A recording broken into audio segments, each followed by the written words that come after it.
Welcome back नाजरीन। आम आदमी पहले ही महंगाई, बिजली के भारी बिलों और रोजमर्रा के अखराजात के बोझ तले दबा हुआ है। अब नया बजट आ रहा है जिसमें तशवीशनाक बात यह है कि पेट्रोलियम मसनूआत पर आयद क्लाइमेट लेवी को 2.5 रुपये से बढ़ाकर 5 रुपये फी लीटर करने की सिफारिश की गई है और दूसरी जानिब खैबर पख्तूनख्वा के जमशुदा अजला को हासिल टैक्स छूट खत्म करने की तजावीज़ भी ज़ेरे गौर हैं। ऐसे में सवाल यह है कि आखिर इस इजाफी बोझ का वजन कौन उठाएगा? क्या ये फैसले मईशत को सहारा देंगे या फिर पहले से परेशान आवाम की मुश्किलात पे मजीद इजाफा करेंगे? बिल्कुल, आज हम इन्हीं सवालात के जवाब तलाश करने की कोशिश करेंगे और अवामी मुश्किलात, हुकूमती मजबूरियों और मुआशी हक़ाइक़ का जायजा लेंगे और ये जानने की कोशिश करेंगे कि आने वाला बजट आम शहरी के लिए रिलीफ लाएगा या फिर तकलीफ। हमारे साथ मौजूद हैं माहिर इक्तिसादी उमूर डॉक्टर अली सलमान साहब और डॉक्टर साजिद अमीन साहब। आप दोनों का बेहद शुक्रिया समय के लिए वक्त निकालने का। सलमान साहब, सबसे पहले मैं आपकी तरफ आऊँगी। हुकूमत ये मौक़िफ़ इख्तियार करती है कि मालियाती इस्तेहकाम के लिए नए महसूलात जो हैं वो बहुत ज़रूरी हैं, लेकिन इस्तेहकाम की कीमत आवाम की क़ुव्वत ख़रीद में मज़ीद कमी हो तो क्या ऐसी फ़िस्कल एडजस्टमेंट पॉलिसी जो है तवीलुल मुद्दत तौर पर ख़ुद मईशत के लिए नुकसानदेह साबित नहीं होगी? ये देखें, हमारा जो महसूलात का निज़ाम है और टैक्सेस का निज़ाम है और जो हुकूमती अखराजात का पूरा निज़ाम है वो इस वक्त बहुत ज़्यादा, मैं समझता हूँ कि एंटी पुअर भी है और एंटी रिच भी है, एंटी स्टेट रेवेन्यू भी है, क्योंकि ये इसमें काफ़ी ज़्यादा डिस्टॉर्शंस ओवर द डेकेड्स अब आ चुकी हैं। और जिस तरह आपने ख़ुद भी कहा कि जब भी हम वो फिस्कल कंसोलिडेशन की और माली इस्तेहकाम की बात करते हैं उसमें हमारा जोर होता है कि हमने टैक्सेस कौन से नए लगाने हैं या टैक्सों की जो शरह है उसमें कैसे इजाफा करना है। लेकिन हुकूमती अखराजात में जहाँ तक कमी की बात है, कमी का सवाल है, उसकी तरफ खातिर खा तवज्जो उस तरह नहीं दी जा रही। मिसाल के तौर पर पिछले साल हुकूमत ने इंतजाम चलने वाले जो स्टेट ओन्ड एंटरप्राइजेज हैं उसको मेंटेन करने के लिए उनको ग्रांट, सब्सिडीज, लोन की मदद में 2000 रुपए जारी किए थे बिजनेस करे, जो हमारे टैक्सेस का 16% खा गए। पर ये इस तरह के जो गैर जरूरी खर्चात हैं वो ख़त्म कर दिए जाएं तो जो हुकूमत के ऊपर जो टैक्स की के जो बोझ पड़ता है, टैक्स लगाने का जो ज़ाहिर आवाम के ऊपर पड़ता है, टैक्स पेयर्स के ऊपर पड़ता है, उसमें भी कमी हो सकती है और इसके साथ साथ एक इकोनॉमिक ग्रोथ की एक शक्ल निकल सकती है, एक स्ट्रैटेजी निकल सकती है, क्योंकि हुकूमत में तो ज़ाहिर ही रहते हैं प्रोसेस का शिकार है। अब हुकूमत ने कोई अलामती तौर पर कुछ चीज़ें ऑस्टेरिटी मेजर ज़रूर शुरू किए थे आखिरी इस समाही में, लेकिन उससे ज़्यादा से ज़्यादा 15-16 अरब रुपए की बचत मतवक्को है, जो कि जो इस सारे बड़े तनाजुर में एक ऊंट के मुंह में जीरे के मुतरादिफ है। तो लिहाजा हमें एक इक़दामात की ज़रूरत है हुकूमत के साइज़ को कम करने के लिए और हुकूमत के अखराजात को कंट्रोल करने के लिए। चलिए फिर इसको समझने की कोशिश करते हैं। डॉक्टर साजिद अमीन साहब भी हमारे साथ मौजूद हैं। डॉक्टर साहब, अब जिस तरह से सलमान साहब भी ये बात कर रहे हैं कि ये जो टैक्स का निज़ाम है ये एंटी रिच भी है और एंटी पुअर भी है, तो फिर ऐसे में एक आम इंसान क्या समझे कि ये जो टैक्स का निज़ाम है अगर ये लागू होता भी है तो उसके बाद आम इंसान की ज़िंदगी पर क्या फ़र्क पड़ेगा? जी बहुत शुक्रिया। मेरा ख्याल है जी वो फ़र्क हम पिछले 70 साल से देखते आ चले आ रहे हैं। इस टैक्स सिस्टम का हमारे को अगर आप सादा से लफ्ज़ों में समझे तो बड़ा सादा है कि पहले तो जिनसे टैक्स लेना चाहिए ये उनसे टैक्स नहीं ले पा रहा, जो टैक्स थोड़ा बहुत ले पा रहा है वो अनप्रोडक्टिव टैक्स एक्सपेंडिचर की सूरत में सब्सिडीज जो रिच क्लास है उसको देके उसको भी फजूल खर्ची में कर देता है, और फिर जो सारे का सारा जो बोझ है वो आम आदमी पर डाल दिया जाता है।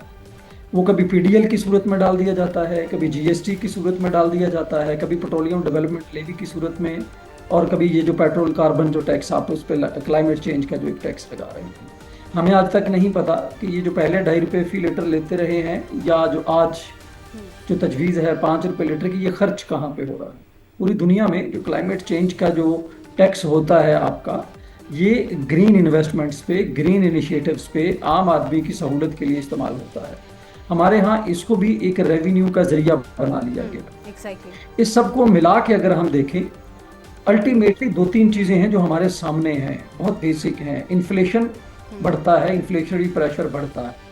आम आदमी की जो कुव्वत खरीद है पहले से मजीद कमतर होती चली जाती है। एक तो उसकी जो आफ्टर टैक्स आमदन जिसको हम कहते हैं, टैक्स के बाद उसकी जो आमदन है वो कम होती चली जाती है। इन्फ्लेशन बढ़ता चला जाता है, कुव्वत खरीद जो है वो कम होती चली जाती है।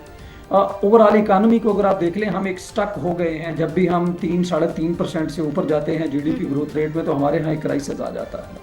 तो ये इसी एक सिस्टम का, आज आप कर्जों को देख लें, वो जो कर्ज है, मैं हमेशा ये कहता हूँ कि जो कर्ज है वो हुकूमतें अदा नहीं करती, बिल्कुल, कर्जे जो है वो हुकूमतें अदा नहीं करती। और एक बड़ी अच्छी आपने बात की इन्फ्लेशन के हवाले से, तो इस पर एक सवाल है, आप दोनों के लिए छोड़ूंगी, लेकिन उसका जवाब जो है हम ब्रेक के बाद आपसे जानने की कोशिश करेंगे। इसका मतलब हम ये डायरेक्ट कीमतें बढ़ाने की जगह पर हुकूमत जो है वो हिडन इन्फ्लेशनरी मैकेनिज्म को इस्तेमाल करिए। तो सलमान साहब, जिस तरह से हम ब्रेक पर जाने से पहले बात कर रहे थे कि एक आम जहन जो है, एक आम घर चलाने वाली खातून, उसको नहीं मालूम ये जो क्लाइमेट लेवी की मद में टैक्स लगाया जा रहा है ये क्या है, या फिर जो जीएसटी टैक्स वो भर रही है वो क्या है। अगर हम इन सब चीज़ों को सामने रखते हुए हमारे टैक्स के निज़ाम को देखें तो इसके मुआशी हक़ाइक़ क्या हैं, हम किस तरह से समझाएं लोगों को? देखें, एक तो जाहिर है हुकूमत ने अपने इंतज़ाम चलाने के लिए एक टैक्सेस को इकट्ठा करना तो लाजमी चीज़ है। उसमें डायरेक्ट टैक्सेस भी हैं, इनडायरेक्ट टैक्सेस भी हैं। हम जब इन्फ्लेशन की जो बात करते हैं तो वो जो इनडायरेक्ट टैक्सेस हैं, बिलवास्ता टैक्सेस हैं, उनका असर यकीनन इन्फ्लेशन के ऊपर पड़ता है, अफरात ज़र पर पड़ता है। लेकिन जो डायरेक्ट टैक्सेस हैं वो चूंकि हमारी आमदनी में से उसकी कमी हो जाती है, तो उसका असर इन्फ्लेशन के ऊपर नहीं पड़ता है। अलबत्ता ये ज़रूर है, जिस तरह आपने क्लाइमेट लेवी का हवाला दिया, वो उसमें हुकूमत की एक पॉलिसी है कि जी हमने जो जहाँ पर जो गाड़ियाँ ईंधन इस्तेमाल कर रही हैं, फ्यूल इस्तेमाल कर रही हैं, उनसे हमने ₹2.5 पर लीटर लेकर हमने एक सब्सिडी देनी है इलेक्ट्रॉनिक व्हीकल्स के लिए या ई बाइक्स के लिए। तो इस साल हमें नज़र भी आई हैं, डिस्काउंट्स है, सब्सिडीज हैं। तो वो हुकूमत ने एक मैकेनिज्म ऐसा बनाया है। ये मेरे नज़दीक एक डिस्टॉर्शन है, क्योंकि कंज्यूमर के पास ये चॉइस होनी चाहिए कि वो किस तरफ मोबिलाइज करता है। बहरहाल ये हुकूमत की पॉलिसी का एक खासा इसमें ठीक है, हुकूमत की पॉलिसी का एक हिस्सा है। साजिद साहब, मैं आपकी तरफ आऊँगी। हुकूमत 12 दफ़ा ये कहती हुए हमें दिखाई देती है कि मईशत जो है वो इस्तेहकाम की तरफ गामज़न है, ज़र मुबादला ज़खायर बेहतर हो रहे हैं, महंगाई जो है वो कम हो रही है। अगर ये सारे दावे जो वो कर रहे हैं और शरह नमू के बारे में भी कहते हैं कि वो बढ़ रही है, अगर ये सब कुछ हो रहा है तो फिर हर बजट में इजाफी टैक्सेस और लेवीज की ज़रूरत क्यों पेश आती है? मेरे ख्याल इसके दो हिस्से हैं आपके सवाल के। अगर हम इस अनफॉर्चुनेटली ये जो क्राइसिस है, जिसमें ज़ाहिर है पाकिस्तान का कोई बहुत ज़्यादा कसूर नहीं है, जो यूएस ईरान की वार की वजह से ये जो एक मिडल ईस्ट का ऑयल क्राइसिस एक आया है, तेल की कीमतें बेतहाशा बढ़ गई हैं। उससे पहले अगर हम देखें तो कहीं ना कहीं हमारे जो मुआशी इशारे हैं वो बेहतर हो रहे थे। इन्फ्लेशन कम हो रहा था, इंटरेस्ट रेट कम हो रहा था, रुपया स्टेबल था, ग्रोथ भी कहीं ना कहीं पिक कर रही थी। तो आइडिया था कि शायद ये वाला जो बजट है शायद आम आदमी के लिए थोड़ा सा बेहतर बजट होगा। लेकिन अनफॉर्चुनेटली एक तो ये क्राइसिस जिस तरह से आया है, अनप्रेसिडेंटेड क्राइसिस है, इस वक्त भी बेयकीनी की सूरत हाल है। लेकिन जो दूसरा बड़ा अहम है कि हमारे यहाँ जो हमेशा जो स्टेबलाइजेशन हम हासिल करते हैं वो थोड़ी कमज़ोर होती है, उसकी जो बुनियादें हैं वो बड़ी कमज़ोर होती हैं। तो कोई भी एक शॉक आके उसको जो है ना वो बिल्कुल हिला के रख देता है। तो एक तो ये है उसमें। दूसरा जो मुझे लगता है कि जो टैक्स में जो आप बता रही हैं कि हम क्यों हर साल नए टैक्स लगाते हैं, क्योंकि हमारे खर्चे जो हैं वो बढ़ते चले जा रहे हैं। लेकिन हमारा जो टैक्स रेशो है वो आज भी उसी 9-10% ऑफ जीडीपी पे अटकी हुई है। हम टैक्स यानी कि खर्चे बढ़ते जाते हैं, जो कि टैक्स लगा के उस सूरत में अवाम पर बोझ बढ़ाया जाता है और ये बोझ सारा का सारा अवाम को बर्दाश्त करना पड़ता है।